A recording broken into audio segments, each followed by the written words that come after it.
Now, all this is an ancient coin from Ethiopia. You can see the two lions on either side, and these lions are revered in Ethiopia because the Ethiopians revere the Lion of Judah. That Lion of Judah became Jesus Christ. But I have news for you, my brothers and sisters. The Ethiopians had the earliest forms of our ancient cosmology, and most Ethiopians still practice this mother goddess cosmology. The oldest remnants of this cosmology are in places like Ethiopia and Mali and others that I'll be getting into in the future. Now, the reason I pointed this out is because when we talk about the lions, we're going back to Sekhmet. I told y'all Sekhmet was the first solar disk deity, and she was a mother goddess who was over life and death, just like the goddess Nephthys. This is the original attributes of the mother goddess, the powers of life and death. What happens was in the heliocentric world, they split those powers up and they gave death to the devil and life to Jesus. And now you got two guys ruling you. Okay, they gave you a red dragon versus this little white man. Who are you gonna choose? Of course, the little white man,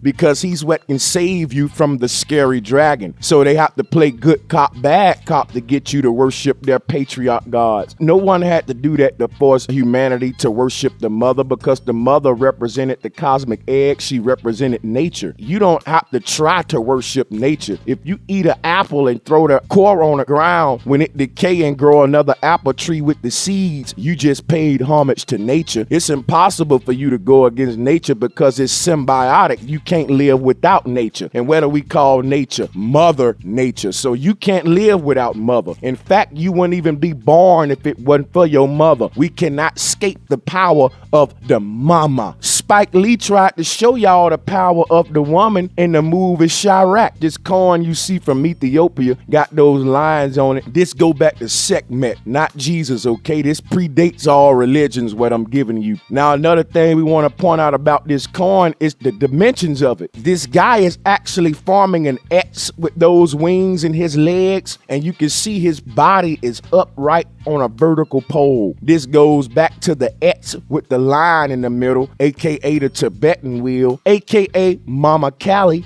aka the original Trinity and the X chromosome, aka the code of existence is simply this X with the line through it. It's how we build houses. It's how the body is made, because you have the same amount of points as this thing, 6 points. Okay, you got 2 legs, 2 arms, you got a head, and that final 6 point would be our genital part. Okay, man and woman, that's a point of the body, meaning that it's a point of entrance or exit. It's a place where the left and right thigh meets to form one organ, and that's called the phallus or the vagina. The human is a 6-pointed star, the Merkaba. So what are you? You are a Merkaba, but what is a Merkaba? It's a multi-dimensional vehicle that's balanced, okay? And I'll be getting more into the Merkaba in the future. I've done plenty videos on it. So when we talk about this X with the line in it, we're talking about the Trinity. We're talking about the angels, or the angle, or the arch that creates the dwelling. This arch, y'all, this pyramid structure, this simple arch structure that we see all around Kemet, how all of the ancients built their houses, how we see all of these ancient cosmologies, is very, very sacred, y'all. Like I keep telling you, this is how we get this fake Ark of the Covenant that they got Christians looking for. Is really the Arch of the Covenant. That covenant was a promise saying that, like I told you, we can dwell on this heavenly abode and not worry about cataclysms. So like I said, the whole world is ruled today by the fear of cataclysm because we forgot the covenant of the Most High. In fact, we forgot the Most High was mama. Now we being ruled by all of these dudes, and we scared to go to hell, so we go to church every day because I don't want to burn up. And the first thing Christians and Muslims tell people like me is, we don't need to get back to nature.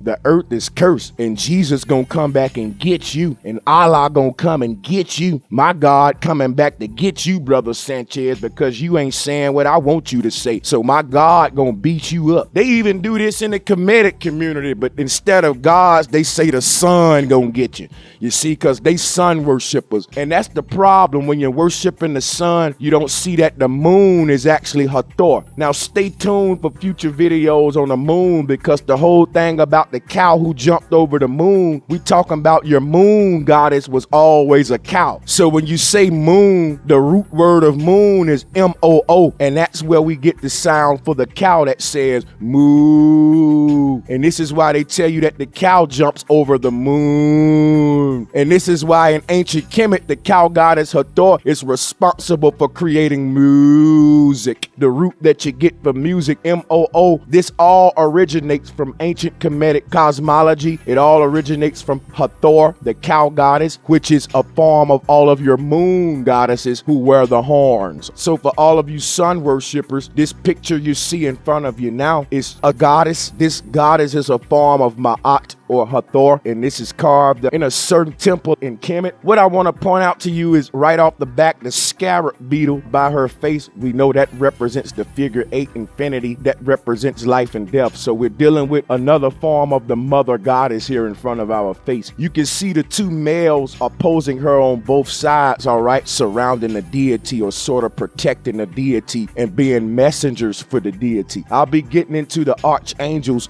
in the future because it goes back to what I'm telling you here. These protect the arch, okay? And the arch is who? The mother goddess, the sky goddess, Nut, the primordial waters of Nu. This cosmic egg cannot exist without those waters. This is the same thing we have in pregnancy, okay? When those waters break, that egg is ripe. That life is ready. Same thing with the eggs we see in reality. The yolk is the life. It's in the middle of the egg, not on the surface. So they flipped us inside out when they gave us the globe, y'all. Keep that in mind. Is as above, so below. When a woman is pregnant and her water breaks, that's the same symbolism we get with the Arch of the Covenant. When the waters broke, the arch was the covenant that these waters won't break again. You can live now. And that's the same thing that happens in pregnancy. When that mother's water break, that's a covenant. Those waters don't break again. A mother's water only break one time and then she give birth. That baby was living in water until that woman gives birth, and it can never, ever, ever go back to the water again or living in the water again. This is the covenant, as above, so below. When the waters were separated and a covenant was made after the solid arch was put up there, we was able to live on this planet in peace, y'all. This is where the soul experience heaven at. Physicality is perceived. Anything perceived is not what you think it is, brothers and sisters. Think about this. You say this world is physical because I can touch things and things can touch me. But the act of touching things and feeling things is all got to do with the nervous system. So what you call physicality is simply transmissions from your nervous system transmitting touch and feel. And this goes back to the Matrix when Morpheus told Neo, you really think that what you're breathing is air? You are eternal and you are a soul. People say I'm a spirit that's having a human experience. We got to stop saying that, y'all. The human experience is the experience of the soul. Look at it this way. They tell you these fake astronauts put on these astronaut suits so they can go out in space and jump around on dumb planets that's make-believe. What I want to point out is that it's the same way with you being born to Earth. Anything that's outside of this midpoint or what we call Midgard or Earth is simply a transitioning realm. Everything happens here. This is the field. The football teams don't play the game from the crowd or outside the stadium in the middle of the road. The game take place on the field, okay? That's where it take place at. And when the player reached the touchdown, they got to reset it. The kickoff got to happen again because he touched down. He reached the end zone. All of these games we play come from our cosmology, y'all. All of this stuff is symbolism, and it's as above, so below. So the picture you looking at in front of you now is for you sun worshipers. You can see in her other hand would have been the moon. They scratch that out. What you'll notice when you go to ancient Kemet, when you look around the temples and stuff, you'll see a lot of women carved out because when the patriarchs invaded Egypt, they desecrated our monuments, they desecrated our history. Even today, you got Arabs over there still carving out a lot of the knowledge and carving out the women as I speak because they're patriarchal. You know, over there in the Middle East, they kill their women and beat their women. And over here in America, we exploit the heck out of our women. And just a few years ago, our women were marching in the streets for equal rights, and they still haven't got them today. So it's truly a man's world that's dominated under ego and fear and chaos. So if you look at this picture, you can see that this goddess of balance was holding the sun and moon in her hands. And why they carved the moon out of that is because all of these pictures will show you that the sun is the same size as the moon. Whenever our ancestors depicted the sun and moon, they depicted them as equals. And that's how we get the symbol of the yin yang. It's 50-50, y'all. Everything in this reality is equal.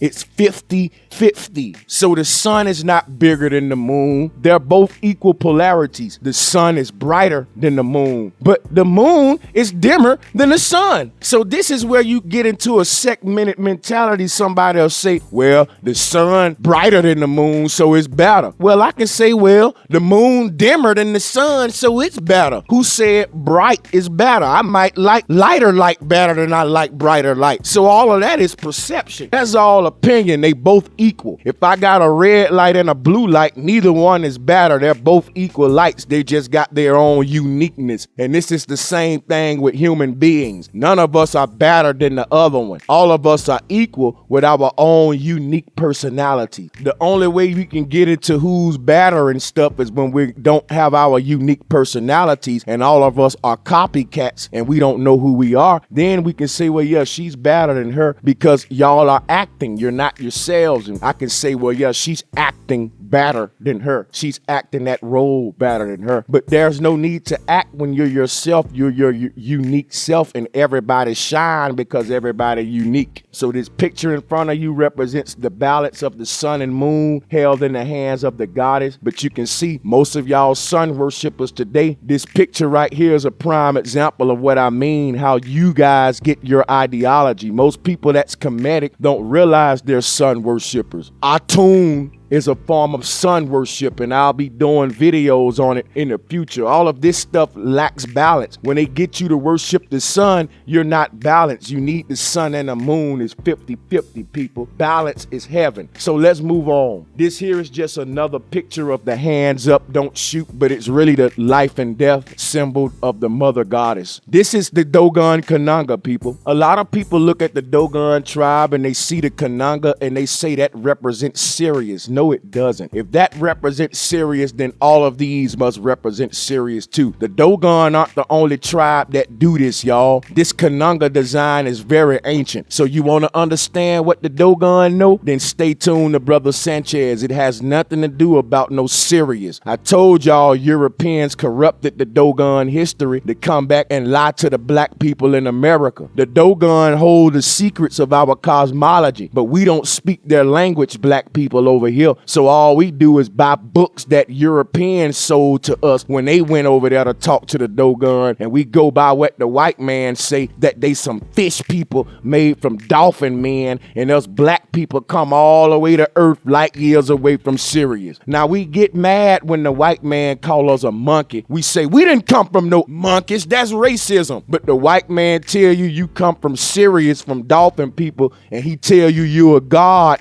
You'll accept that. So the white man said, hey, these Negroes don't want to be monkeys, but we can make them dolphin people if we call them a god. And y'all Negroes let these people play on your ego, and you walk around here thinking you know some of these black conscious communities, but you really look like a fool, falling right into the trap of the enemy because your ego won't let you do diligent research. What you looking at in the middle here is the mother goddess. She's always at the center. This is the Dogon cosmology. You can see in the middle of their cosmology, they got the hands raised here. And the mother god is in the middle of the cosmos with the hands raised. That's your Kananga. That's that Kananga that's on their head. It has nothing to do with Sirius. That's this same thing you see everybody else doing in ancient Kemet and everybody else. It represents death and life. It became the symbol for touchdown in the NFL. It don't have nothing to do with no Sirius. I'm trying to free your mind, my people. Now look at this thing.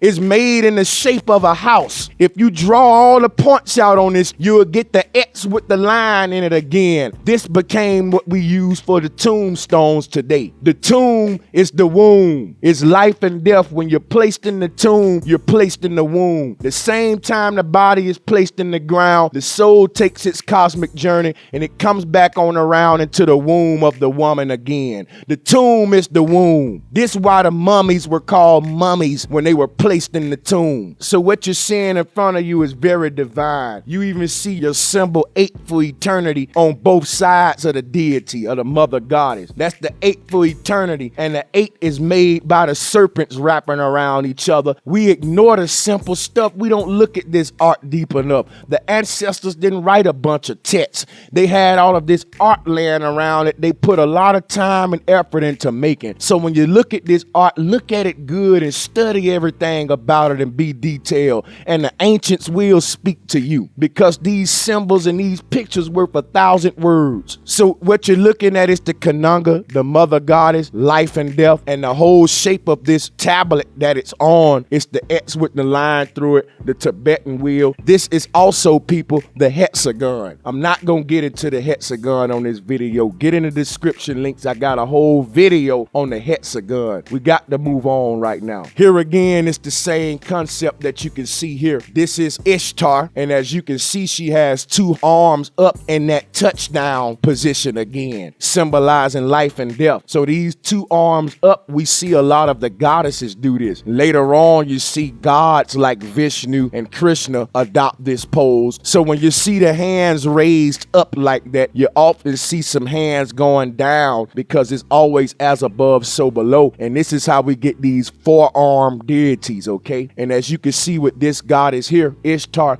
she has her arms upward, but her wings are pointed downward. So this is the same concept. Our ancestors, over time, you draw this line with this X for so long and so many centuries that you start tweaking it. You start giving a little style to it. So this X with the line through it became the goddess. It originally represented the X chromosome, but instead of just drawing an X with a line through it, our ancestors were creative. They turned this thing into many, many deities, and here is one right here, and I've showed you the previous ones. Here's just another one. We can see this same concept done with the goddess Kali, where her arms make the X and her body is actually the line. Next picture is just a Ptolemaic scarab beetle, and what I want to point out about this is that it's the same cosmology. So here you go, for all of you Kemetic people who want to know why the scarab beetle is so revered in ancient world. It's because as above, so below. Look at the beetle arms, look at his legs. Same thing that the mother goddess Kali does. It does the same thing that your Macabre does. The Jewish star, the 6-pointed star. This is all scarab beetle cosmology, spirituality. When you say beetle, the root word of beetle is bee, okay? And this goes to the bee goddess, who assume the same shape that we see in the scarab. So I went over the bee and the beetle and what they represent with cosmology and spirituality in all of these previous videos. What I want to point out in particular about this scarab beetle in front of your face is that it's from the period of 300 to around 30 BCE, and this is from ancient Kemet during the time when the Ptolemies had taken over. So anyone that's familiar with Kemetic history know that during the time Christianity was indoctrinated into the people in Kemet through the Ptolemies. There were many invasions. One of the severe ones was the Ptolemies, and they ruled for a very, very long time. In fact, the Ptolemies still rule today. Their bloodlines live on through most of our world leaders today. Why is this important? This shows you that even our enemies practice our cosmology. So when the Ptolemies invaded Egypt,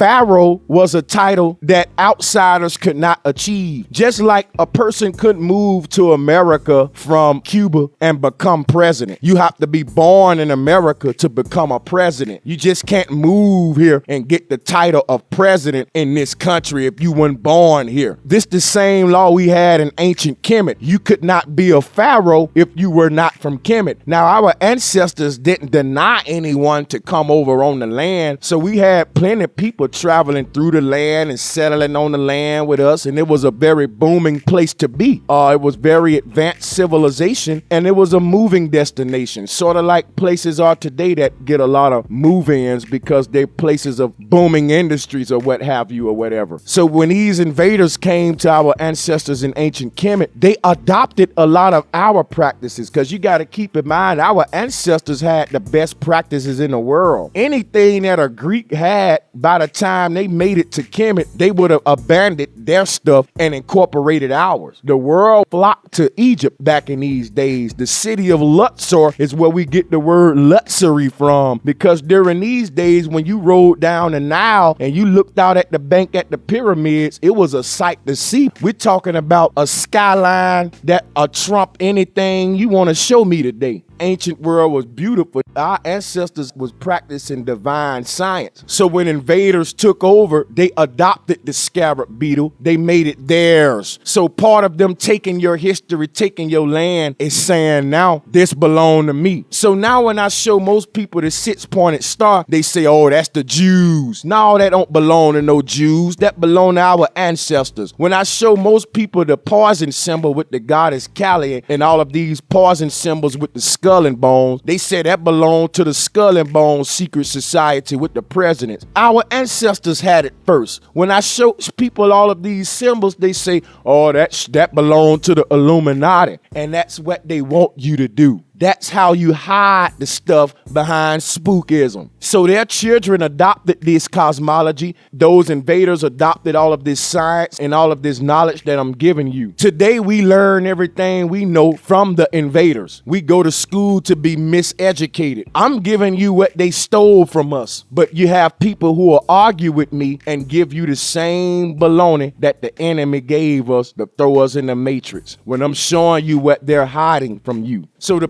Ptolemies and a lot of the people who rule us today rule us under our own cosmology, under our own science, and they rule us by hiding it from us and giving us the baloney. So the truth will set people free, and knowledge is power. It's just that when people are not free and they don't have power, it's because they fail to accept the knowledge. They fail to accept that truth. And at that point, it's no longer the enemy that's keeping them bound, but themselves that's bound with their own ego. So the enemy was very smart, because that ego that you have was given to you by the enemy. Every emotion you have was pre-calculated and given to you by the enemy. He want you feeling that way for a reason. He want you calling him devil for a reason, because when you call him devil, you actually empower him to a deity. You actually empower him to a position that he assumed today, so he live up to this name as devil. But if you read all of the texts associated with the devil, they told you that the devil would be allowed to rule over this world. But the people who wrote these texts are the same people who killed our ancestors and made us slaves. They told themselves that they are the devils who are ruling over the world. They write the books that tell us that the devil is gonna rule the world, and they assume the position of devil and rule over you and your children, and you perpetuate it by calling them devil and empowering them. The white man is not the devil. He a man just like me and you, and he can bleed just like me and you, black man.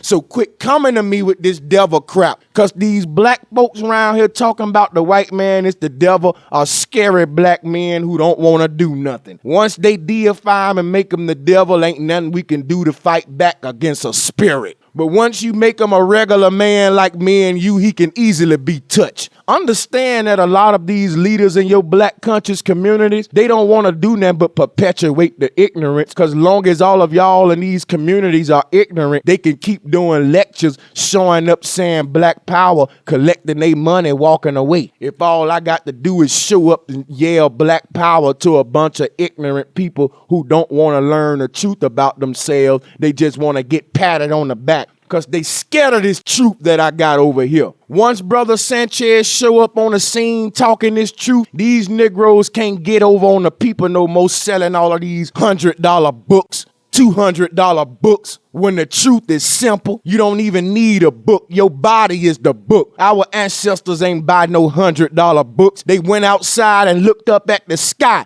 They used their mind, doggone it. I'm tired of the stupidity. You want to run around with your chest poked out calling yourself a god and you don't know nothing about yourself. I'm going to tell you right now, a snake is a snake, whether he wear red, black, and green or red, white, and blue. And you talking about unite, got to be a fool. So when we think about the goddesses with the arms held high symbolizing life and death, we think about the whole concept of the X with the line. It's the same thing we're looking at with all of these goddesses. It's the same thing we're looking at with the scarab beetle. We just looked at the Ptolemaic scarab beetle. This is a collage of ancient Egyptian scarabs. We can see they're made in jade, green jade. The scarab, like I said, is revered because the beetle represents the cosmology. This picture you see now is another form of the cosmology where you see the hands held high. That symbolizes life and death. It symbolizes the end zone, touchdown. And you can see in this picture the same concept. In the center of this cosmology, you have those arms coming out of the Ankh.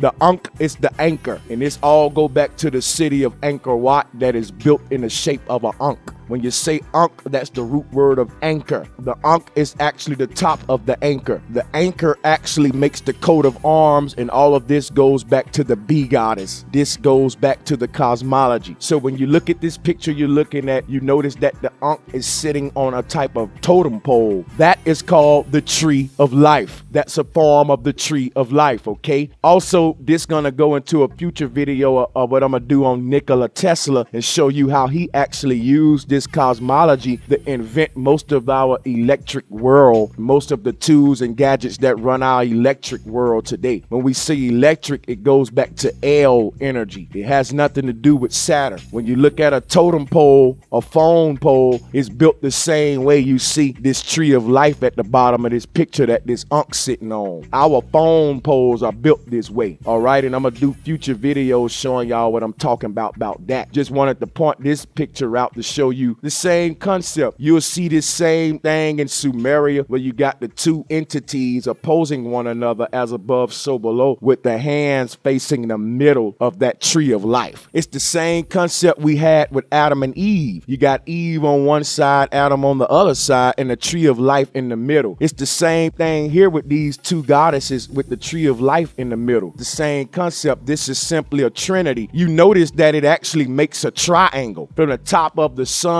to the bottom of the base of the thing, it's a triangle. So this trinity is created by three entities, two women and the tree in the middle. It's a simple concept, guys. You'll see it as we move on. The trinity is the triangle. This is the tree of life. And what I want to point out to y'all is that this tree of life is a literal tree. This tree of life is called the North Pole. So now this cosmology should start making sense to you. The tree of life is the North Pole. It's the magnetic pole that feeds the cosmic egg, just like a baby is hooked to their mother with an umbilical cord and it's being fed through that cord. Well, you are inside of a cosmic egg, brothers and sisters, and it's hooked to an umbilical cord called the North Pole. So this is the significance of the North Pole. Has nothing to do with no Santa Claus. All of the truth was hidden behind patriarchal stories. And in order for you to get the truth, you got to go all the way back to the mother, like I'm showing you here. This here is just a collage of all the symbols for the creator across all cultures, and they're almost identical. Is that a coincidence? Now, they'll tell you that all of these are alien depictions. When I just showed y'all that these arms raised up that you see at the bottom represents life and death. This represents Ma'at. This represents the mama, the end zone. When you go to the end zone, mama grab your soul. She comforts you and take that journey with you, and you end up in the womb of another mama. So it's the mama energy that transitions the soul. And when you come back to this earth,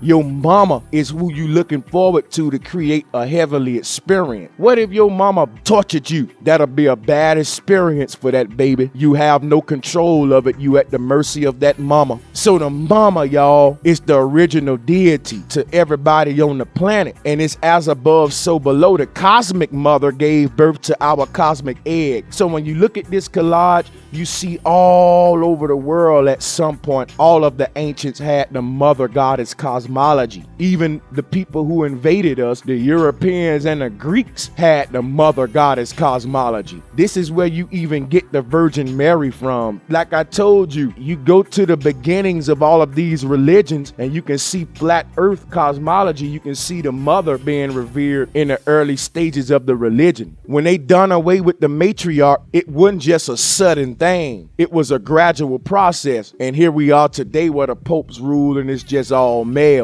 But this shows you at one point, all of these nations around the world revered the mother, and the pope show you that every time he go down there and worship the Madonna, that it's the mama, okay? Think about it. The whole story they give y'all of Jesus is just a myth. They say he was virgin born from Mary. What if Mary would have killed him? That would have been no God, right? So even your God, Jesus, was at the mercy of his mama. That would not be no God named Jesus if Mary wouldn't have raised him. If Mary decided to kill him, he wouldn't have been no Jesus. So you missing the true energy. The true power was Mary. The true power is always the mama. And when you say Mary, the first two letters is M-A, ma. The Christians always have the matriarch hidden at the foundation because when you tell a lie, the lie is based on the truth. And this goes back to this collage right here. Like I said, this is the truth that all cultures had the mother goddess cosmology before we became corrupted with this globe and this solar system and these patriarchal men who rule over us today. Every culture. You can even see in the bottom now that the ancient Celtic culture. They got a layout like a man, but he's still holding his hands like the goddess. So this is what we see with the Dogon Kanunga with those hands raised. It's not serious. It's the mother.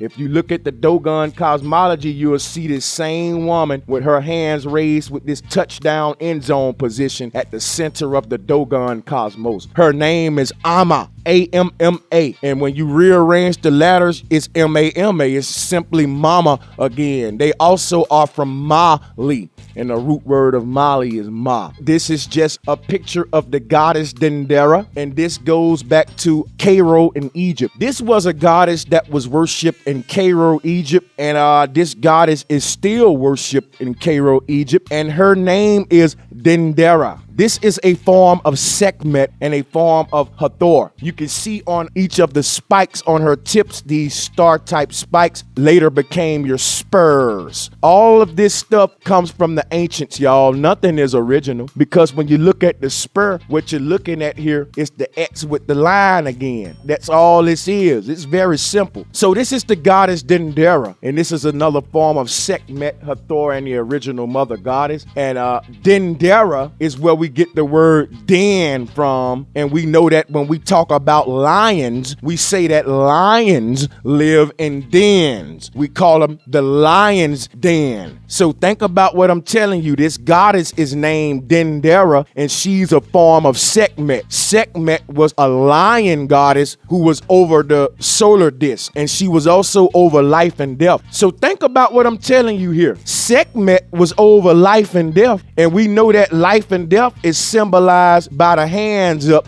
making the end zone symbol. This goddess is a form of Sekhmet, and you can see where the hands up became the horns. So another way you would see this acted out with some of the horn goddesses, instead of them raising their hands, they have horns on their heads representing this life and death, representing this touchdown, this end zone. The horns goes back to the horn necked, because this all take place at the firmament dome. That's why, again, you see our ancestors with the boats outside of the arch, outside of the goddess Nut, which is the solid firmament dome. They're taking a voyage on those waters above. There's waters outside of the stars, outside of where Nut is. And if you see those boats, our ancestors say you travel those waters. Now, don't take it literally. You don't travel them in a boat. You actually assume the elements when you transition. Your body go from what we call solid, it liquefy into the soil, and it goes to gas, and then the gas ascends.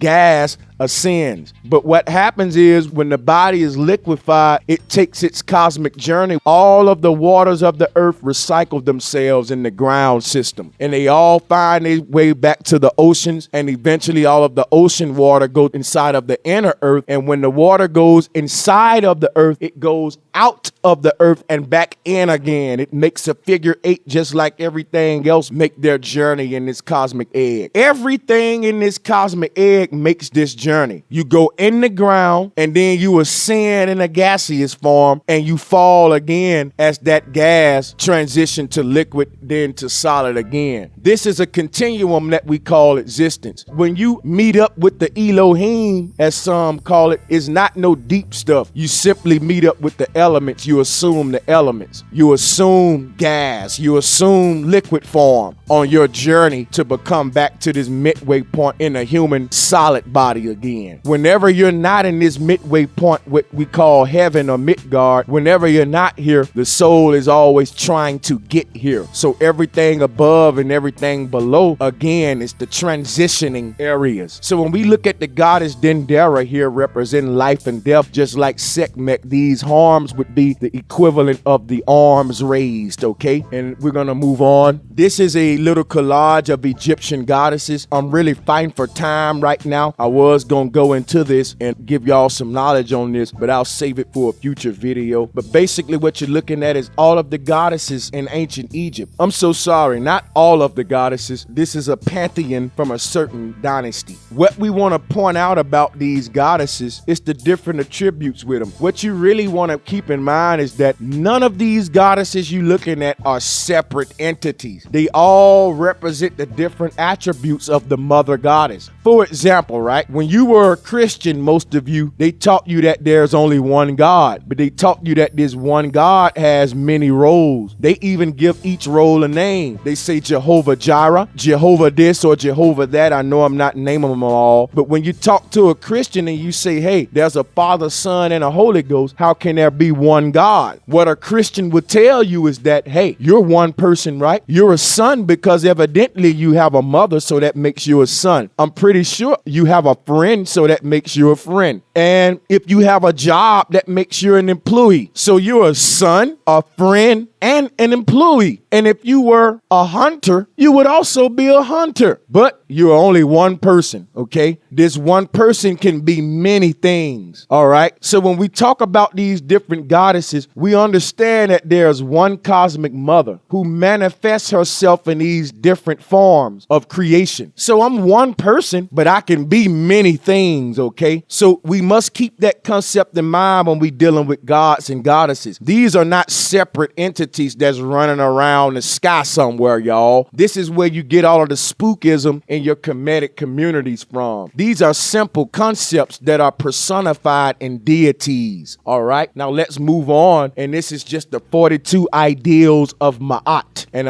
I just wanted to point this out to show y'all that the woman always laid the law down. Ma'at, the root word of Ma'at is Ma. You never see a male Ma'at. You always see a woman Ma'at. And who is Ma'at? She is the one who weighs the heart. She carries the balance scales. She makes sure that you following the laws of nature. And most of those laws can be summed up into these 42 ideals. So brothers and sisters, if you want a copy of the ideals of Ma'at, just go on Google, put in 42 ideals of Ma'at, and let's start living by these, okay? Because you got a lot of people in the Kemetic community that's so full of ego, they're not even practicing Ma'at. They're too busy worshiping the sun. That's where the ego come in at. You're off balance, brothers and sisters in the Black conscious community. Your spirituality is out of whack and you're being played. They playing with your emotions, y'all. They know they can get you riled up through the media. And as long as they keep you running in circles, you're going further and further away from this truth. Without no knowledge of self, you will not know thyself. You cannot free thyself or heal thyself. So Ma'at puts us back on track. That's the mother God. goddess that's the balance. Right now, what most of your Kemetic people are being ruled under is this pantheon in front of you now. These are ancient Egyptian gods. Where there's gods and no goddesses, the balance is lost, the ego will thrive, and chaos will be present. So we live in a man's world today. Even if you're a Christian, it's dominated by male gods. And for my brothers in the Black conscious community, we know y'all dominated by male pharaohs and Ra and male gods and male speakers, and it's just get real tough, man, when we can't see the deception, and I'm pointing it out to y'all right now. So what you looking at in front of you is the ancient Egyptian gods, and you got to keep in mind that there were no such thing as Egyptian gods during the ancient time. Here's the big deception. A lot of Kemetic people come to me and they say, what you talking about all this mother goddess crap? What about Atum? Atum is not the original deity. Atum is a male. All males come from females. So in order for you to learn who Atum come from, you got to realize that before Atum was the primordial waters of Nu.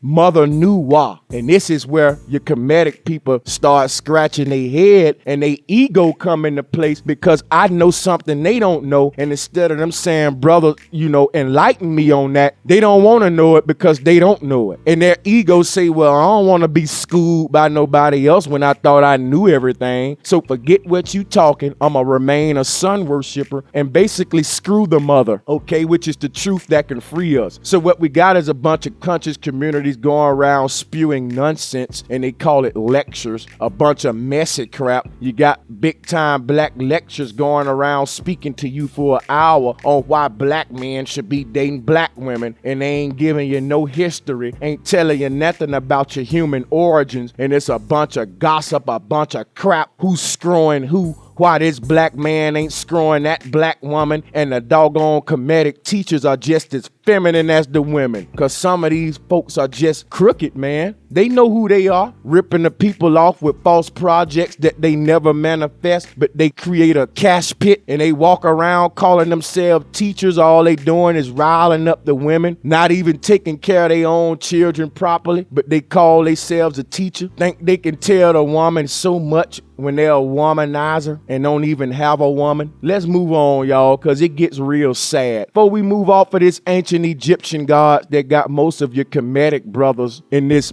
patriarchal mindset that the rappers in, because the rappers say all the time, we don't love them hoes.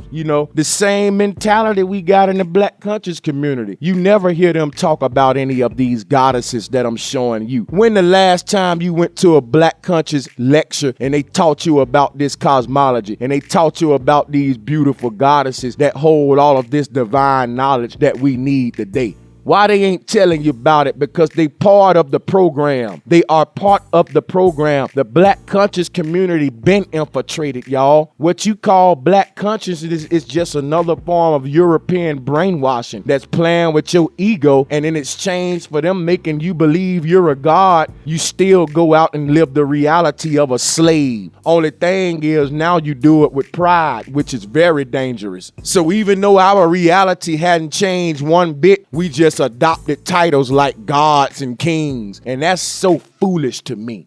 You could thank a lot of your Kemetic teachers who out there ripping y'all off for y'all money for that. So in the middle of this ancient Egyptian gods collage, you can see Bess right here on the second row in the middle with his hands up, okay? You see that Bess represents children, right? And we know that when you hold the hands up like that, like I just taught y'all, it represents life and death. So if you look at Bess right here, he has his hands up that represents life and death. And what does he represent? Children. Children is life. Like I told you, the tomb is the womb. When they place you in the tomb in the ground, your soul is taking that journey being placed right back into the womb of the woman. This is a continuum. You are eternal. The man becomes a child again the moment he's placed into that tomb. So the tomb is the womb, as above, so below. And I got a whole video coming in the future. The tomb is the womb, so stay tuned. Now, what I want to point out to you before we move any more further is that what you're looking at now is pretty much a depiction of the God structure in ancient Kemet. What you can see in this depiction, this is another form of the Kemetic cosmos, and you can see this is a later one after the sky goddess Nut, where the men started taking over. So like I told y'all at the beginning of this video, the sky goddess Nut and the earth god Geb, this cosmology was made during the time where the matriarch and patriarch was being blended, and the woman was forced to share this throne with the men who was uprising during this time, during these gender wars. Well, later on, like I told you, the women were completely taken away from the cosmology. In today's world, the women are also not allowed in the church pulpits. There has just been a rise of the woman pastor in the church because women weren't allowed to speak in the church. And it all goes back to these ancient gender wars. It's not about black and white. It's about male versus female. Now, that's the big secret to our reality that's being hidden. The elites know that. They keep everything running by separating us by these colors, racial colors. That's an illusion. The battle is really getting the matriarchy back into our power structure. Because when you look at this cosmos in front of you, this show you what I'm talking about when the males eventually deleted the woman from the cosmology altogether. So this is an ancient cosmos when the patriarchs completely had ruled and took over. As you can see at the top, there's no sky goddess Nut. Sky goddess Nut is gone, and you got this dude up there named Hebo or something. I don't know this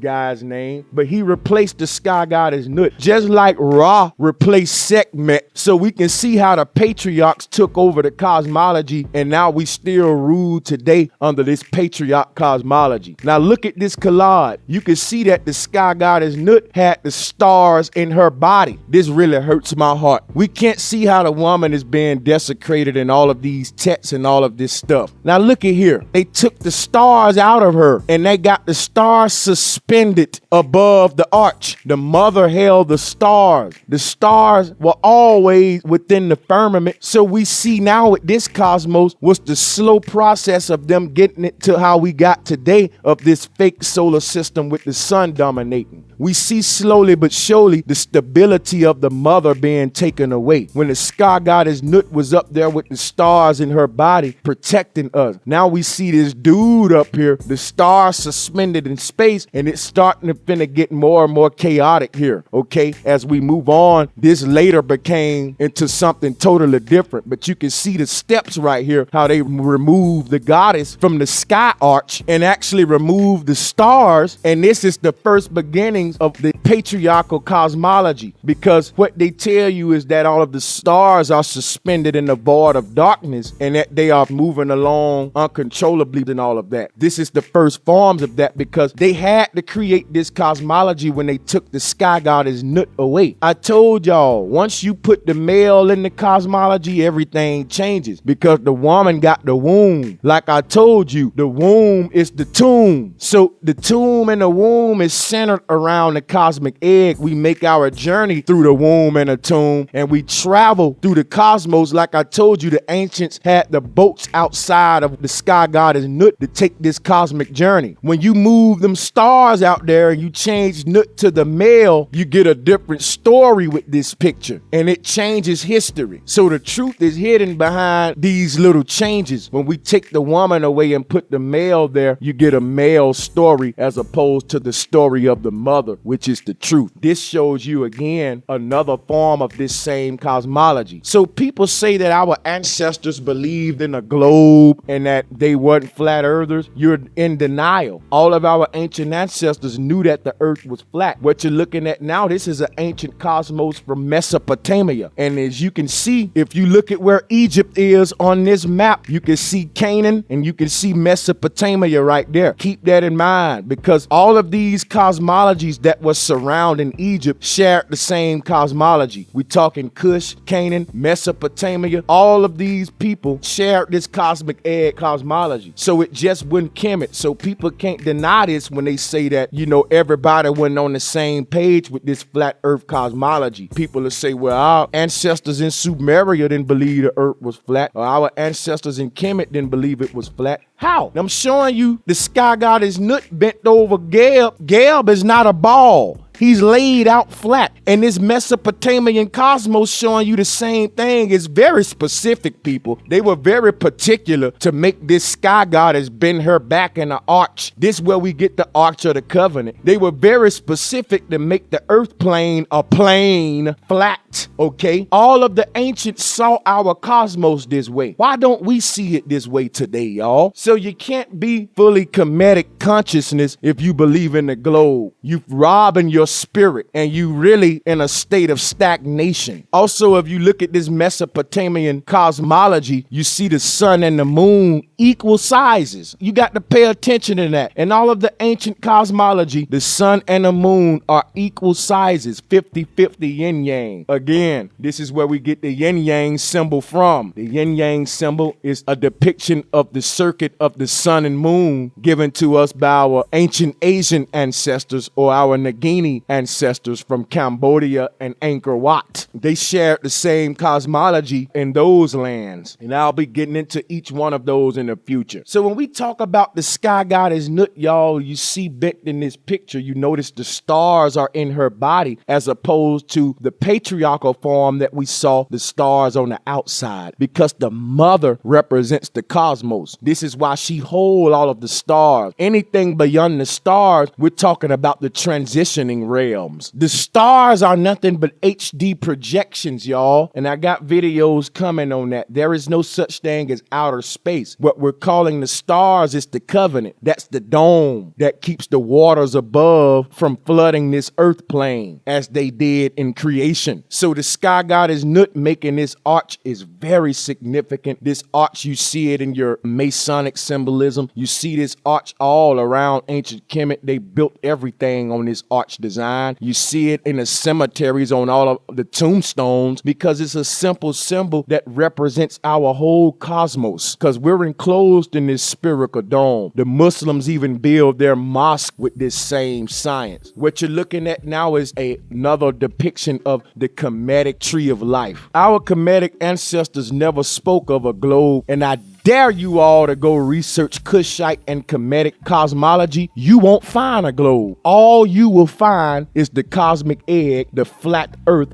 cosmology. Our ancestors never spoke of no globe, and you will not find one when you do your research. I tried and I looked for a long time, and I couldn't find nothing in the ancient world that supported a globe. Only time I found the globe was when Copernicus and all of the invaders popped up. So any black person telling you that our ancestors had a globe in the ancient day, they don't know their history. Our ancestors always spoke of the cosmic egg and the tree of life. And this picture you're looking at now is an actual carving of a tombstone from our ancestors depicting this cosmology. So any globe head Kemetic lunatic want to argue with me, tell them to argue with this picture in front of them. I just don't see how you can be a globe head and call yourself in tune with Kemetic spirituality. I just don't see it. Our ancestors were anti-globe. Everything about the globe goes against Kemetic spirituality. So if you think you spiritual right now, you ain't saw nothing yet. Wait till you get this ancient truth in you. If you a globe head and you think you spiritual because you know some Kemetic knowledge, just wait till you get the real truth. You don't know nothing yet. In fact, they laughing at you. You think you're going 1,000 miles per hour. When you look at this picture in front of you, this is a real stone slab that was carved by our ancestors. I don't see no globe on it. I don't see no solar system on it. All I see is the cosmic egg. All I see is this same arch that you see the sky goddess Nut doing. And you can see the eye at the top of that arch that represents the Most High. What you looking at with this slab is cosmology, people. You can even see the tree of life coming out the center of the arch, representing the pole energy. I told y'all that coming out of the center of the dome is the North Pole energy, and it makes a figure 8, and it feeds our cosmic egg. It's the umbilical cord, aka the tree of life. So what you looking at is very beautiful, and it's a dead giveaway of flat earth cosmology among our Kemetic ancients. They did not believe in a globe. If our Kemetic and Ethiopian ancestors believed in a globe, we would see globes carved all around Egypt. We would see solar systems everywhere, but we don't.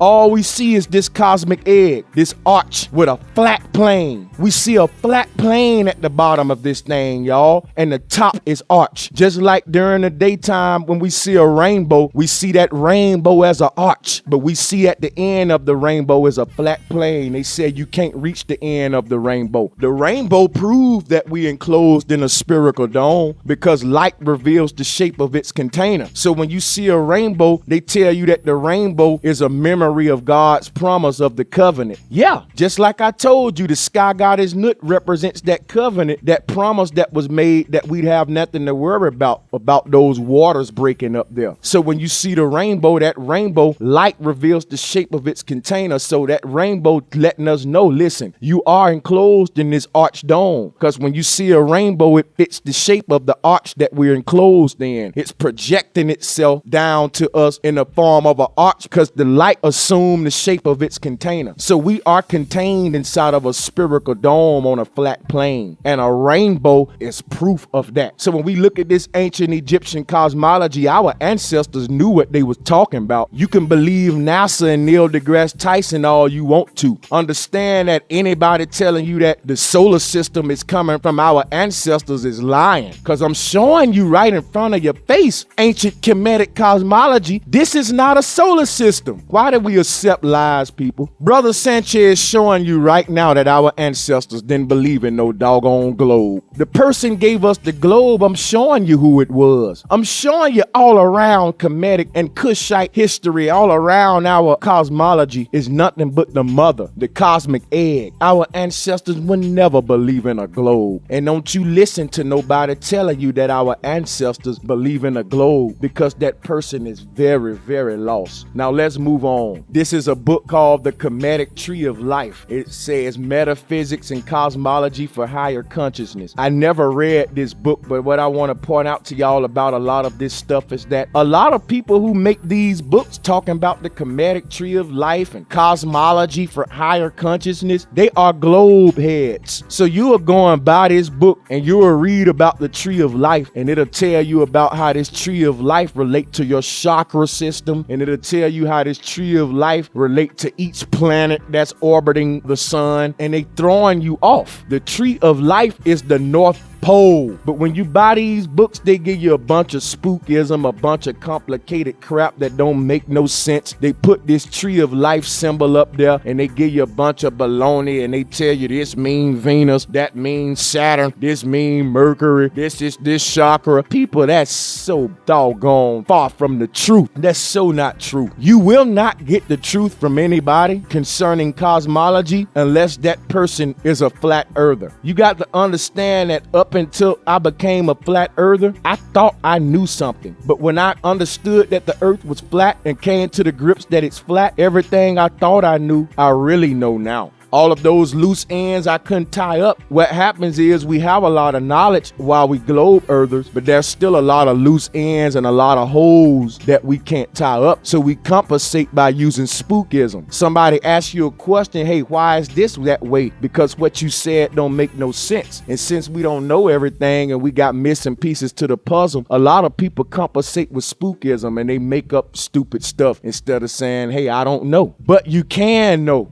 Truth is hidden in flat earth cosmology. So again, when we talk about the tree of life, we're talking about the North Pole. But if you buy this book, you know, people don't want it to be simple. If it was as simple as I'm making it in this lecture right now, nobody would be able to sell books. Nobody will be able to make money doing lectures because everybody will know what I'm telling you. It's so simple, y'all, that once I tell this to a child, they can go teach it. But if it were not simple and it was a bunch of spookism, then I can hold y'all in the place of unknowing. So now you got to come to my lecture every week to be fed, because I'm never feeding you to make you full. I'm just feeding you enough to get you hungry again. And I'm also not teaching you how to cook. So when you get hungry, you got to come eat from me. But what I do on this channel, y'all, is I teach you guys how to cook. because what I'm breaking down on the channel and I'm showing you the pictures and all of the slides, you can now go and break it down. So while you're learning the truth on this channel, you're actually learning how to decode the truth, because I'm doing the very process right in front of your face. Most of these guys' videos, all you see their whole video is their face talking. They show you no proof and they show you no sources. So for those who serious about their spirituality and they're willing to put their ego to the side, this channel is the perfect place for you. A person can't give you the truth if they don't have the truth. So what you are looking at now is called the Ethiopian crutch, or Ethiopian crutch, short for crucifixion or cross. But what you are looking at is actually the tree of life. You're looking at the anchor. You are actually looking at the city of Angkor Wat, people. Check this out. As you can see, when we put these side by side, the symbols that we've been given, we haven't been taught how to see them correctly.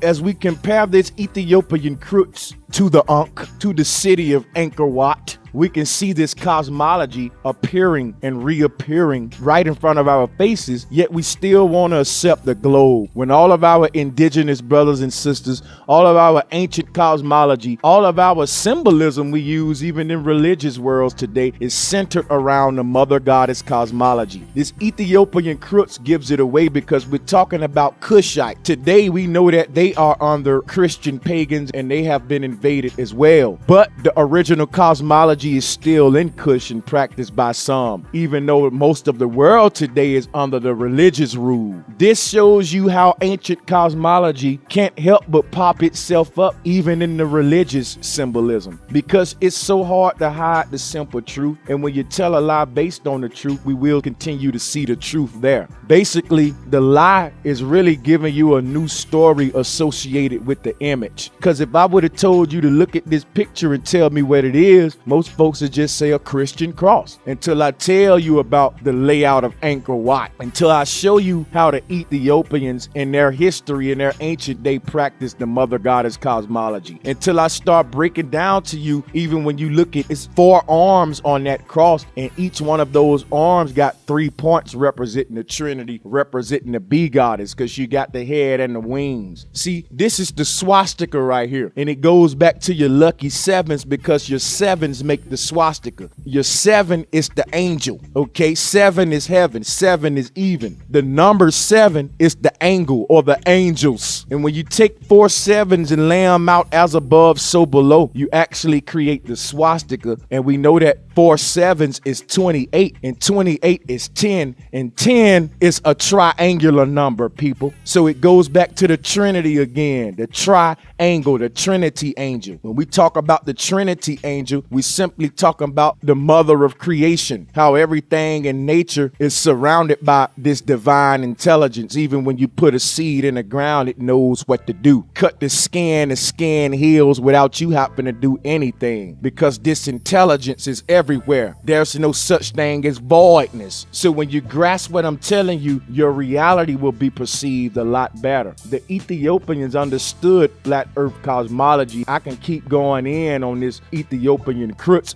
which is nothing but a tree of life, but we got to move on. You can see what I'm talking about on this picture. This is a fancy amulet in the shape of an Ankh, and it's from the 25th dynasty. What you want to pay attention to is very simple. It's the Ankh, but if you look in the middle of it, it's your tree of life running down the middle. Why is the North Pole in the center of this Ankh? You have a North Pole in the center of your body. It's called a spinal cord. Your body is made just like this Ankh. Your body is made just like this cosmic egg. A lot of people say as above, so below, but when I say our body is made like the Ankh and the Ankh is made like the cosmos, they say, well, hold up now. Yes, as above, so below. Do you really just say it, or do you really mean it? Because the moment you start meaning what you say, you'll start seeing the truth. Now, this picture's revealing because, again, again, I already broke down to you that totem pole is how we make the phone lines today off this same science. And I'm going to get into the actual science of that when I do my Nikola Tesla video. What I'm pointing out here is the simple fact that the Ankh is the cosmology. People will tell you all kind of stuff in the Black conscious community. You know, the Ankh represents the female womb. The Ankh represent this, represent that. But they don't tell you what it first represented. The Ankh represent all of those things. They are all right, okay? We don't segment our reality. See, I'm not foolish enough to tell a person who say the Ankh represents the woman's womb that they're wrong, because they're right. They're right, I'm right, he's right. The thing about the ancients, why they didn't have a lot of alphabets, is because one symbol could mean 100 things. But depending on how I use the symbol, you know exactly what I'm talking about. So there was no confusion.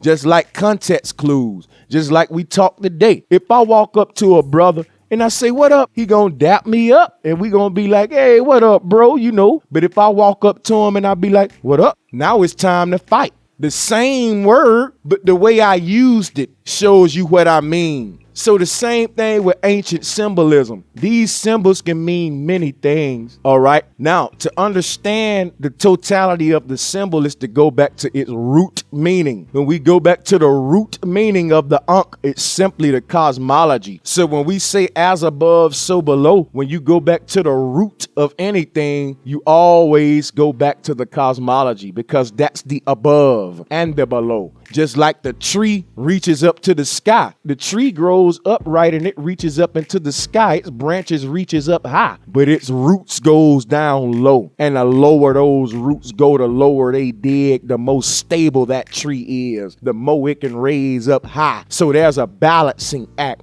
There's a duality. So when you look at this and we talk about the tree of life, understand exactly what a tree is. A tree is a balanced being. It's rooted in the earth and it's growing upright toward the heavens. And that is the journey of the human. This tree of life gets real deep, people. We're talking about the cosmology. We're talking about the roots of the tree is the underworld. And as you can see, the top of the Ankh is what? The arch shape that we saw from the sky god is Nut, representing the covenant, representing the dome, representing the higher consciousness, because that's where higher consciousness reside, in the dome. Your head is your dome. So this Ankh represents the human body, is also represents the cosmos, okay? When you see the horizontal lines coming out the middle of the Ankh, it represents the earth plane horizon. That's the midpoint where life takes place. It could not exist without the underworld and the heavenly world. All of these realms is what creates the Ankh. There's 3 elements to the Ankh: the dome, the flat plane horizon, and the root or the pole. So the Ankh is a trinity. And if you look at the Ankh, it's a T. It's the alphabet T for trinity, for trident. And again, the T is nothing but the balance scales. So when you look at the Ankh, it's all balance, people. Simplify your reality. Now here's a picture of what I mean about this tree of life. You can see here how they have this tree of life diagram laid out with the different deities around it. Each deity is supposed to associate with a different concept. I'm not going to get into each deity on here because that's a whole nother video. One thing I want to point out is that this is a patriarchal diagram. That's why you don't see no goddesses in it. We see our set down here way at the bottom. This is a patriarchal diagram. That's why you see the goddesses at the bottom. In fact, you only got 2 goddesses on here, and that's Ma'at right here by number 4, and that's all set down way at the bottom with Geb. So it's clearly patriarchal, dominated by the men. At the bottom, if you look at number 9, and we know the significance of the number 9, which represents the continuation. 9 represented there at the bottom with all set symbolizes memory of past experience. The mode of motherhood. We can see that at 9. One thing I want to point out about this is the placement of Ma'at as well. We see that Ma'at is in the center, representing the 4th sphere of truth, because when we talking about 4, we're talking about law. We're talking about square. We're talking about justice. When you step on a courtroom, you're stepping in a flat plane. When you step on the court, okay, it's time to be judged. When you step on any court, a football field, a basketball court is separated by 50-50. That's an act of balance. That's an act of justice, of righteousness. If the court was 75-25%, well, that ain't fair. That ain't balance. So when we talking about stepping on a court, which is four corners, and you notice that Ma'at is in the fourth sphere. Okay, the four corners is the 360. This the same thing as the 9, the spiral. It's this law. It's this balancing act that actually keeps the continuation going. If the mother goddess were not a balanced being, we would not live in a balanced cosmic egg. The only thing that's distorting the balance is our perception is being controlled. Our reality has been manipulated by the controlling of our perception. So the elites are very smart. The earth is not moving, but in your mind, if you're trapped in their matrix, you're going 1,000 miles per hour.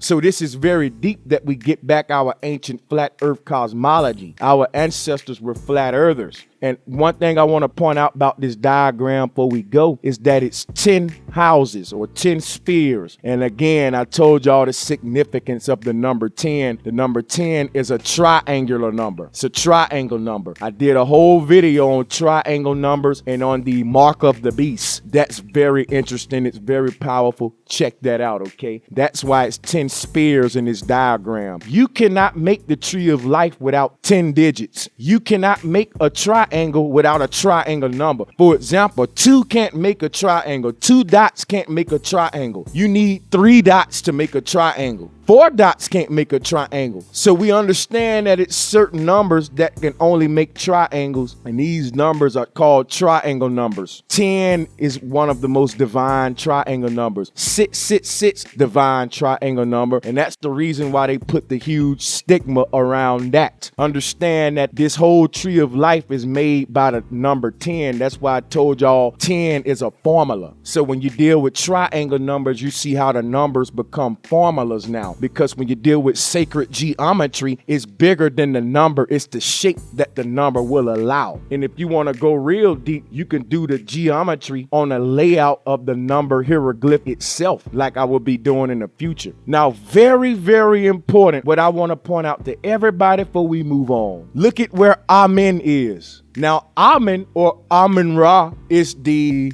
God of Kemetic consciousness. I mean, when you get into black consciousness, you don't hear a name more than Amen-Ra or Ra. Amen-Ra is to black consciousness people what Jesus is to Christians. But what I want to tell everybody in the black conscious community, Amen-Ra is not our true deity. Our ancestors never worshiped the sun. Our ancestors worshiped the mother. They worshiped the energy that was at the pole, y'all. And that's what this tree of life is. If they worship the sun, you won't keep seeing the Ankh everywhere. The Ankh is the tree of life. The key of life is the tree of life, okay? It's the key, it's the tree. You see the Ankh everywhere. What I'm showing you with this is a form of the Ankh. This the tree of life. This is a depiction of how everything stack up on the rank structure with the deities and their rank structures and their positions as it relates to not only the cosmology, but the spirituality. Like I told y'all, what you looking at is the cosmic egg as well as our spirituality. You can't separate spirituality from cosmology. That's why I said if you still around here believing in a globe, you giving all this praise to Amen-Ra, talking about, you know, the sun is God. A lot of people in the black conscious community say that white people are our enemy. But one thing they got in common with white people is that all of y'all are sun worshipers. The Pope is a sun worshiper. Neil Tyson is a sun worshiper.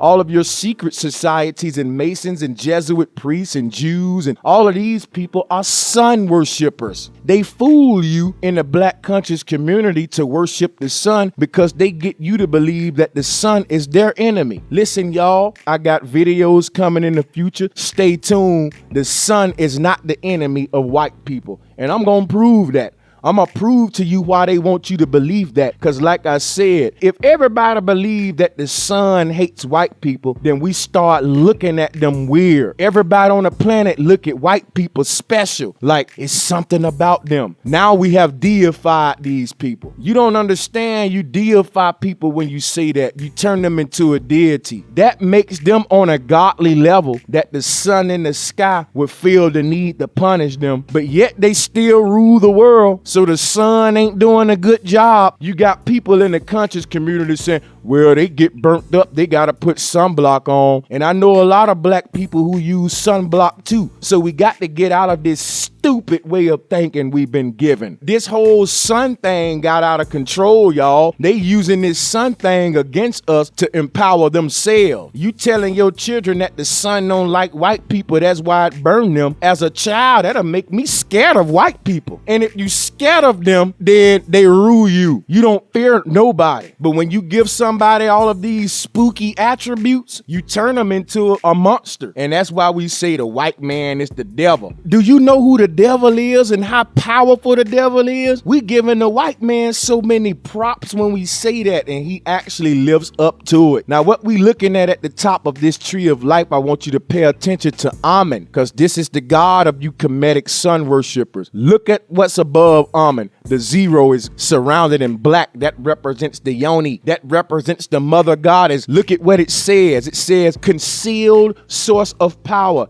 infinite potential, subjective powers. I believe that's what it says. Basically, what I'm pointing out to you is the ancestors always spoke of the hidden power. When they looked up, they wasn't worshiping the sun. They knew that there was a power controlling that sun, and that's what they was worshiping, mama. They wasn't worshiping Jesus. So look at it this way. They weren't thanking the sun. They was thanking the mama for giving birth to the sun. So when they looked up at the sun was evidence of the mother. All right, people? So when you look at this chart and it shows you above Amen is a black zero of concealed power, we going back to the waters of Newt now. Now we're back to the mother now. I told you that the zero gave birth to all of the numbers, just like the mothers give birth to all of the humans. Whether you a male or a female, you come from a mother. Whether you are 1, 2, 3, 4, 5, 6, or 7, 8, or 9, you come from the zero. The zero is the most powerful number in math. The zero represents the egg. It represents the cosmic womb. And look where this zero is located, in the center of this tree of life, at the pole in the center. So again, the earth is ground zero. We're the ground. We're that infinite plane that's being fed by this umbilical cord, okay? This concealed source of power. And we're on ground zero, all right? Planet X. So this stuff is as above, so below. You can't escape it. I can show this same concept to you and everything. Here's another one. The 9 Northern European spiritual realms, and this is another form of the tree of life. It all comes from ancient Kem and ancient Kush, okay, the ancient world. You see in the middle there, you have Midgard. It says the middle world. This is where we reside, people. This is where I keep telling y'all where existence take place. If you notice, in this middle world is where the X is made.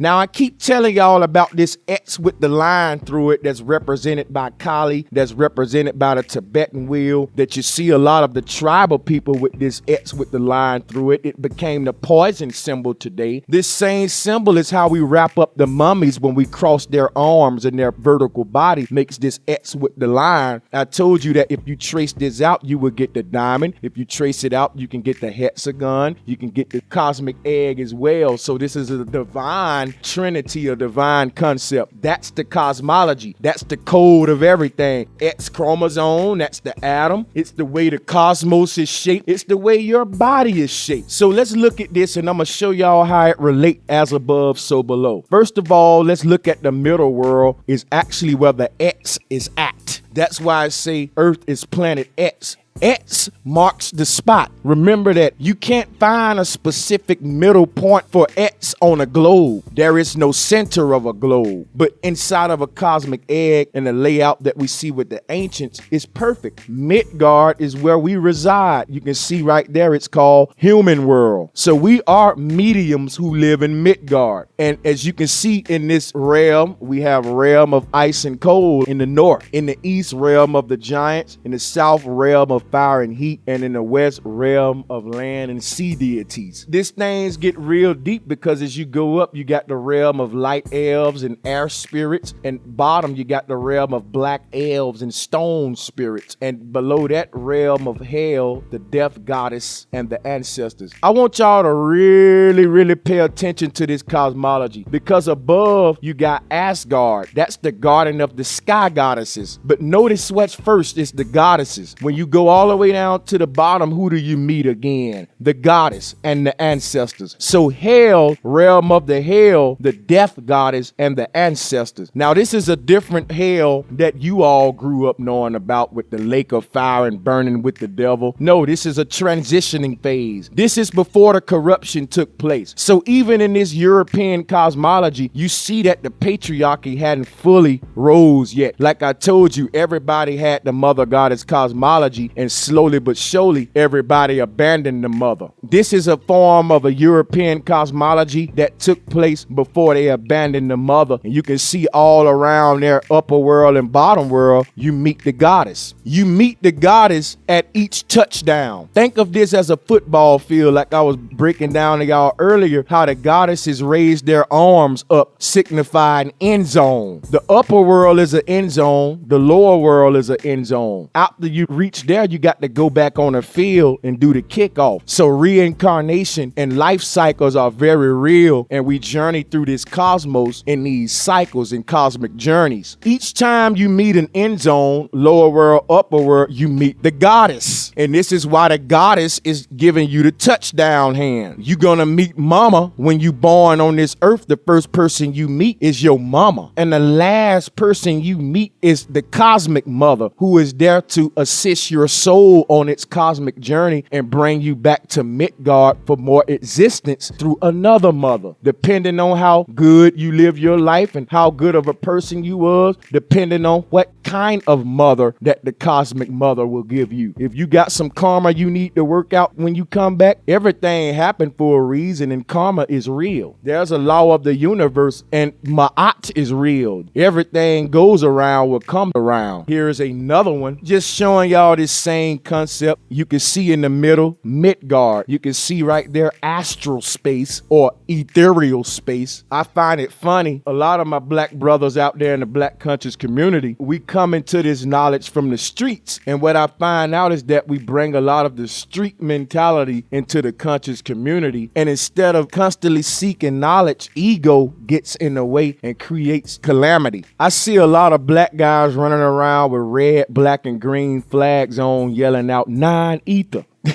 And I be tight in the stomach laughing because they have no idea what non-ether is and using it as a form of gangbanging. They got their red, black, and green flag hanging out their pocket, and they screaming out non-ether, and they throwing up the nine with their hands as if we're gangbanging. So we see this ignorance perpetuated where we lack knowledge. Ego prevails. So what is ether? Ether is nothing but the space in between the heavenly realms and the mid realms. That's all the ethereal space is. All right. So for all of you cats talking about non-ether, I can break this down deeper than that and really get more deep into non-ether. But your concept of ether is all wrong because outer space is an illusion. If your concept of non-ether is based on the universe NASA gave you, you're being laughed at. I'm trying to free your mind, my brothers and sisters. Stay tuned for future videos on non-ether. We're going to move on. I showed you the ancient Kemetic tree of life, the ancient cosmology from Kemet. It's all the tree of life. It's all the cosmic egg. This tree of life was later put into the Bible and corrupted. The Garden of Eden is the entire cosmic egg. The tree of life is simply the North Pole that runs through this entire egg and feeds this thing. They're one and the same. You can't can't separate the tree from the egg. The tree is the umbilical cord that connects the egg to the mother. So the energy we experience in this reality doesn't come from nowhere. It comes from the mother. There's no such thing as nowhere. When you say nowhere, you're really saying now here. All energy is now here all around you. And this is what Nikola Tesla wanted to share with the world, but they silenced him, slandered him, they stole all of his inventions, and they now sell it to us and rule us with it. So stay tuned for the future video on Tesla, because Tesla knew the earth was flat, and he used our ancient ancestors' science to give free energy to the whole world before they stopped him. So stay tuned. What you're looking at is the same tree of life we just went over. It's just another form. The reason I'm showing you this is because I'm showing you how they got the serpent wrapped all the way around the thing. If you read in the Garden of Eden, they tell you about the serpent wrapped around the tree of life, convincing them to eat of the tree to get the knowledge of good and bad. What you got to realize is what the serpent gave in the garden was balance. The serpent wisdom was wisdom of the mother. So when you research the serpent goddess, you'll see the same thing of the original mother goddess, science. The serpent wrapped around the tree represents balance, brothers and sisters. When he spoke and gave the knowledge of good and evil, he did an act of balance, y'all. If you know bad, you're unbalanced. If you only know good, you're unbalanced. You have to know good and evil to be balanced. All right, 50-50, hot and cold, up and down, good and evil. So you missed the whole concept of what happened in the Garden of Eden. It wasn't a literal story. The serpent gave the woman balance. Remember that Eve represents balance. That's why her name is Eve, because she represents something that's even. Eve is the root word of even. When something is even, it's balanced, it's 50-50. Even the name Eve itself is a balanced name, as I described previously. So the serpent giving her the knowledge of balance is all symbolic. We're talking about the serpent goddess here. We're talking about the tree of life that the ancients spoke of when they spoke of the balance, or the ball lanced. The lance ball. Our ancestors traveled to and fro on this earth plane, and they knew everything about it. They laid out the cosmology, and we ignore it today. So when you see this tree of life, they showing you about the ball lance, the lance ball that we live in, this cosmic egg. They showing you how the serpent gave the knowledge of this balance, because the serpent, again, is nothing but the S in the middle of the yin yang. Our ancestors use animals to represent certain things. So the alphabet we use for S today, we get it from the yin yang symbol, because the ancestors, when they created the yin yang, they created the S along with it. The S come from the yin yang. You can't help but make the S when you put the yin together with the yang. So that S is the midway point where they connect. That represents the balance energy. That's why you see this snake wrapped all around this tree like that. This is the same way our cosmic egg is made. So the serpent wisdom is good and bad is nothing but 50-50. It's just balance, people. It's the wisdom of the lance ball. Even if you look at the middle of this tree, you will see what became the MasterCard symbol. That is actually the Vesica Pisces. When you say Pisces, the first two letters is Pi. Pi is a formula, 3.14. When you add those together, you get 8. 8 is the symbol of eternity. And if you look at this Vesica Pisces, it's actually shaped like the number 8. And remember that pi is 3.14, that equals 8. And that this Vesica Pisces makes the symbol 8, the symbol of eternity. This stuff goes real deep, because you're also looking at the cosmic eye what NASA gave us, which is a bunch of baloney. You also looking at the cosmic egg. These two circles connect and they create a football shape in the middle. That football shape is the earth plane. If you draw a 360 circle, that's just a circle. But you could stretch that circle out into a oblate type shape, and it'll actually look like a flat plane. If you know any artists, they do this all the time when they draw. You make the circle into an oval to make it look flat. So when you look at this symbol, it's just talking about the earth plane. It's where the yin meets the yang. Where that yin meets that yang, and you see this football shape in the middle, that's the serpent energy. That's the same concept. When the yin meets the yang, it creates an S, or a serpent. The same thing when these two circles connect, they create create the yoni or the football or existence. All right. So the circle above represents the heavenly realms. The circle below represents the underworld. And as you can see, the circle above is white and the circle below is dark, representing those two polarities. You can see the football that they make in the middle is gray as a result of both of those two polarities. So black plus white equals gray. We reside in a gray area called Midgard. This reality is a result of the heavenly realm and the underworld. It cannot exist without the two. It's one big system that we in. If you take the transmission out of that car, it won't run. Every part of that car is what makes up that car. You don't drive the transmission. You drive the whole car. The beauty of you being in the middle realm is that you are in the gray area. And from this area, you can tap into the realms above and the realms below at any given time. So you are in the realm of infinity. This is where all the magic happens. This is where we can tap into the underworld below, and also we can tap into the heavenly realms above to create the most ultimate experience here based on the two. This picture is very revealing when we talk about these two circles connecting to make that football shape. Underworld being black, heavenly world being white, and they connecting to make this Midgard earth plane, which is the gray area. This breaks down this whole cosmology so simple. And this is all we talking the tree of life. We talking ancient Kemetic cosmology, ancient Kush cosmology, people. Not no globe, not no solar system. You can't even relate that to yourself. It's chaotic.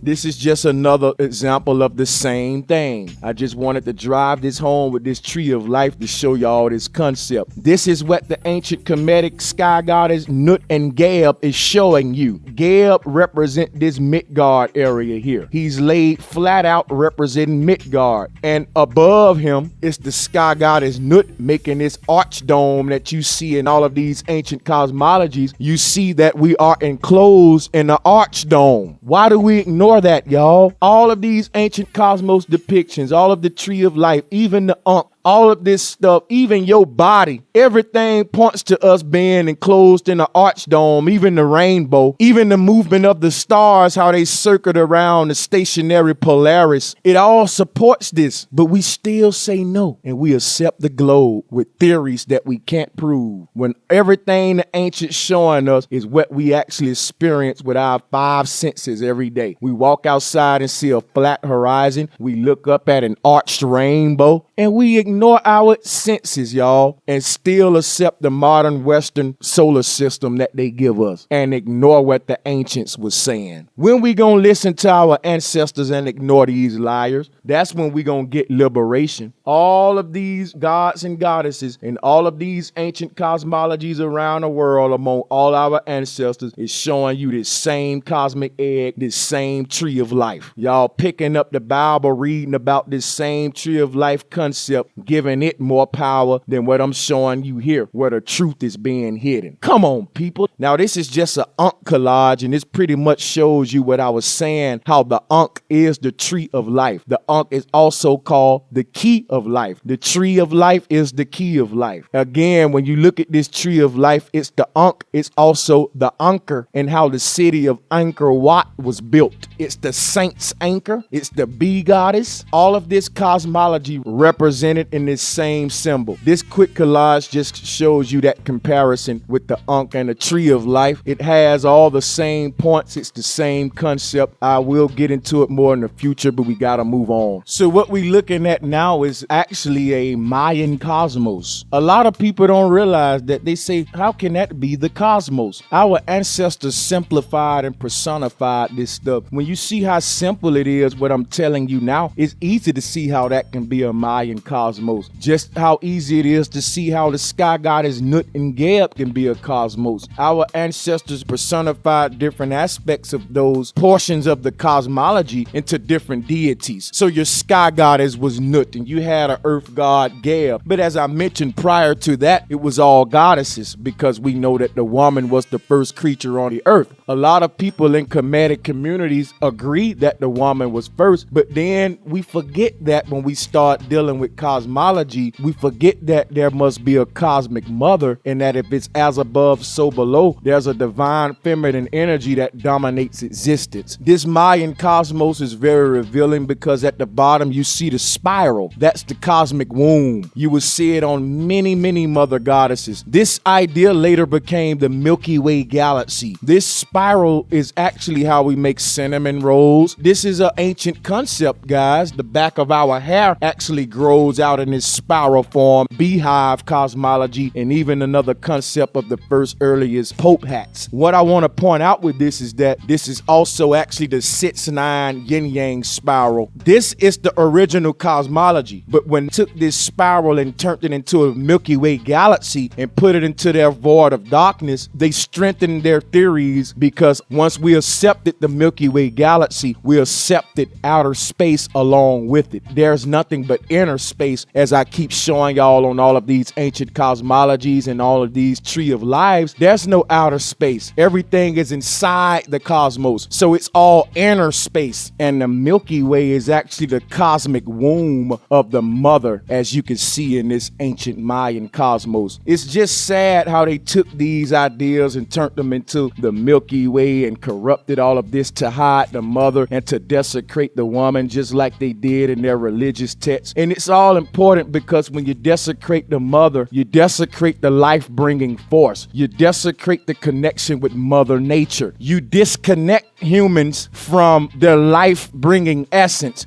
You disconnect them from Mother Earth, from Mother Nature. And when you do that, now you have a slave that you can dominate. The root word of dominate is dome, because whoever is dominating understands the secrets of the dome. What is the dome? The archdome of the Most High. They dominate us because they understand the secrets of the dome. The goddess is the covenant. The sky goddess Nut is the arch of the dome. We're being dominated because we don't know that. So when you look at the Pope, you'll see that he has the little Jewish tourniquet or whatever that is on their heads. It shapes like a dome, and that's all the same symbolism, referring to that archdome, referring to that domination. The head is the dome. The spiral comes from the root of the head, where your hair spirals out. And this is where the Pope wears his little dome. So this is all symbolism, just like I showed y'all with the nuns, how they actually got their head dress made like the sky goddess Nut. As above, so below. All of these secret societies and organizations, they get most of their customs and traditions from cosmology. Why? Because cosmology is synonymous with spirituality. You really can't separate the two. Whenever you mention God, you got to mention something about the cosmos, because it's the creator. All right. If I sit in here and write a poem, that creation is a part of me. That's my thought. And it's going to always be my thought when I'm years long gone. All right. That's something that came out of my mind and I put on paper. It's a piece of me, and it can't be separate from me. It's my thought, regardless of who read it. This is the same thing with the creator. Each and every last one of you are the thought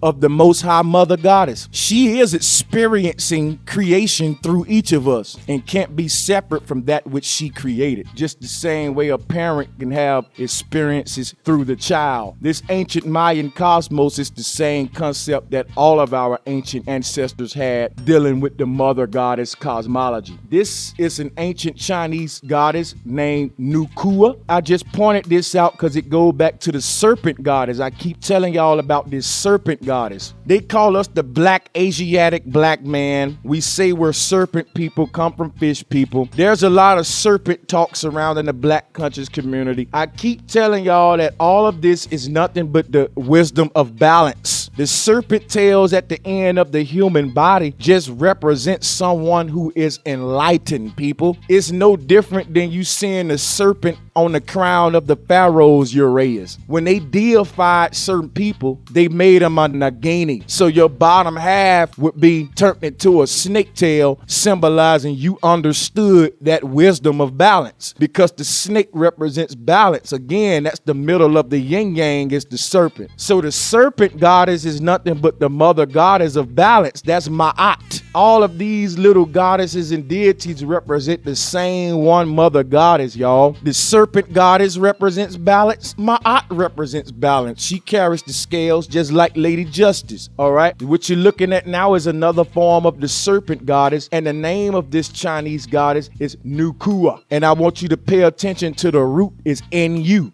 Nu. Just like the sky god is Nut, just like Mama Nuwa, just like the god is Nu, just like the god is Neith. There's so many. I could go on and on with the Nu root. Let's just go through some more, because this root is Nu, and it also can be New. Like you see here, this is the Egyptian goddess Nuet, and I just pointed her out to show you the Nu root as well. All right, and hers is spelled Newet. New and Nu are the same. This here is the goddess Neith. Her name is Neith, and that's spelled Neith.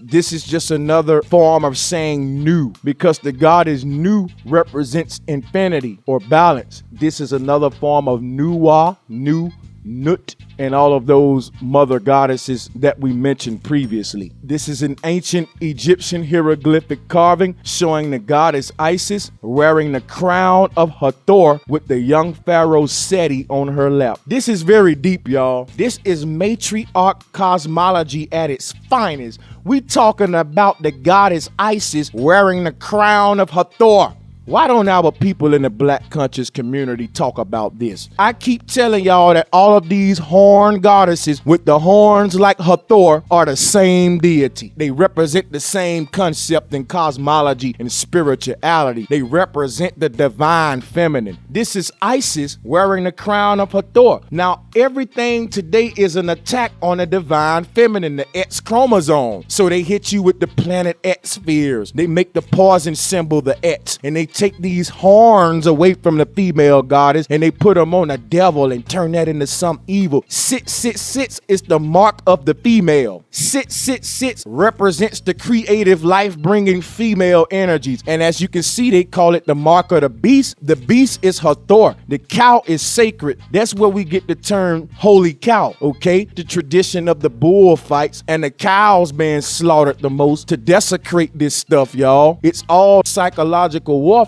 These horns were given to the devil to hide the mother. Check out my previous videos on this stuff. This deep because in her lap is the young pharaoh. He's already a pharaoh now. He's sitting in her lap. You know why? She is the goddess. She's the goddess. She the one who gives birth to the pharaoh. This is very deep stuff, y'all. You also see pictures of the young man sucking on the mother's breast. Again, this is the real concept of the Milky Way. The mother's breast milk is what the child needs for life when he enters the world. Get into the description links and start getting deep into this mother goddess series.